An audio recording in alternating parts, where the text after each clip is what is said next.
Alors aujourd'hui, les attentes des parents sont de trois natures. La première, c'est que les parents des zones prioritaires, notamment, ont envie de s'impliquer dans l'école de leurs enfants, mais malheureusement, le système ne le leur permet pas. Donc ils ont des propositions très concrètes pour le faire. Ils ont déjà besoin de comprendre comment fonctionne le système scolaire français, qu'on leur explique avec des termes simples et clairs, loin du jargon de l'éducation nationale. Le deuxième chose, c'est qu'on leur ouvre les classes pour qu'ils voient comment ça se passe, pour qu'ils aient ensuite l'envie de s'y impliquer. La seconde attente des parents, c'est que tous les enfants aient une place dans notre système scolaire.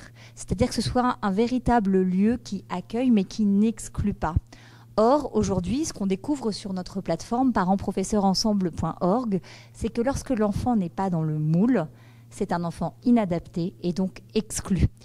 Les parents portent donc le désir d'une pluralité éducative dans laquelle ils sont prêts à s'investir, parce que qui dit pluralité éducative dit mutation de fond de notre système scolaire, et cela nécessite de s'engager dans des projets ambitieux. Nous pouvons compter sur les parents pour s'y engager.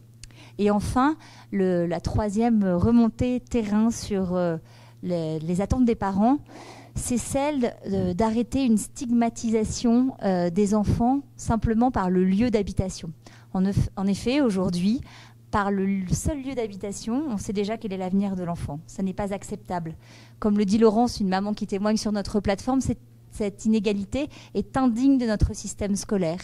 Alors certains parents qui ont conscience de cela nous font une demande assez simple, c'est qu'ils aimeraient pouvoir choisir l'école de leur enfant, et ils nous disent même la vraie égalité des chances passe par là, qu'ils aient le choix de l'école de leur enfant. Alors en résumé, l'attente des parents, c'est qu'on leur fasse résolument confiance.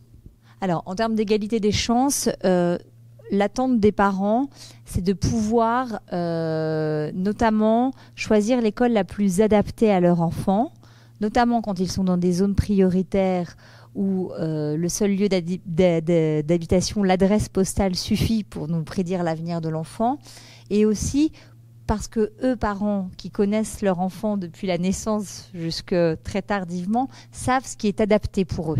Donc ils sont à la recherche d'écoles qui puissent répondre aux besoins spécifiques de leur enfant.